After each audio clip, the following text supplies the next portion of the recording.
I'm a researcher and a physicist as well. So whenever people ask me why I passionately talk about GM mustard and soil, despite my background, I talk about you. So thank you for inspiring. My question to you is the science that native seeds are powerful is clearly evident. I mean, you have the data on your table, and you were talking about the apricot case in Italy. But despite that, there is heavy funding that is going into GM research. It almost became a fashion in biotechnology. And why are we not making any policy level changes to track this funding or even regulate this funding? Yeah.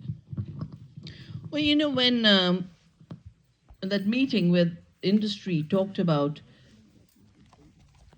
making genetically engineered organisms in order to take patents, it was for me very clear that this for them is about money and profits. But money and profits at the cost of destroying the freedom of the farmers from whom you took the seed in the first place. In Hyderabad, you have ICRISAT. Every scientist of ICRISAT who worked with farmers has been removed.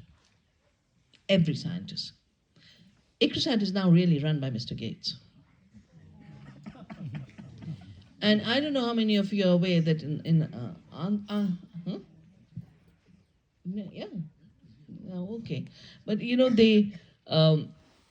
he actually had a big project for a seed. He was going to create a whole seed. No, Svalbard is up there.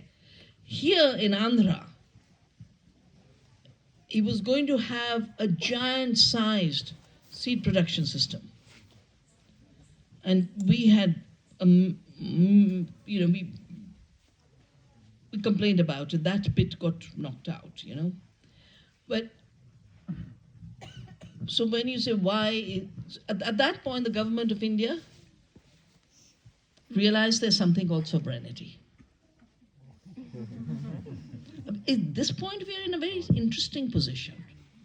We've forgotten sovereignty and we've replaced it with a toxic nationalism.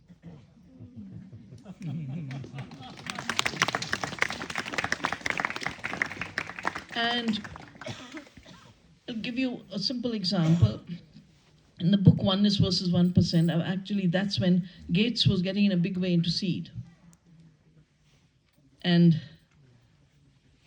what he's done, he's undermined every international law to regulate seed, which I worked on. There's an international seed treaty, there's a biodiversity convention, there's a Nagoya protocol, all kinds of systems say you can't just come grab the seed.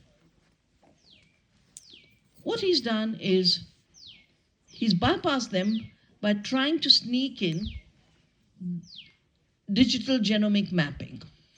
You don't know what's in the seed, you've never bred it, but you make a map like that, the genomic map, that's all. And you take a patent. So he's using his digital technologies to take stolen seeds and make genomic maps.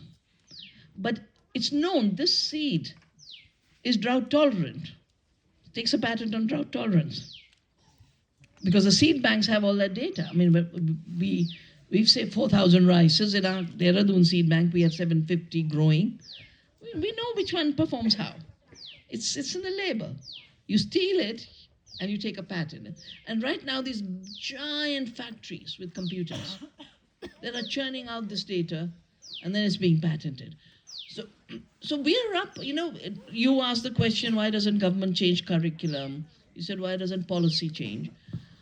I think one has to just recognize that we are at this moment in a situation where the super rich and powerful, the billionaires, are so hungry. They want your land and they want your food. And they want your seed. That's what they want. Because they've understood this is where life comes from. And if they can make the whole world dependent, Kissinger had said food is a weapon. If you control food, you control people. If you control weapons, you control governments. So when I started to save seeds, I said, when they control seed, they control life on earth.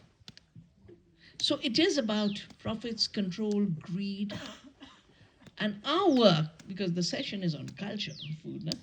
Our work has to be on deep sovereignty, and sovereignty is not about the ruler.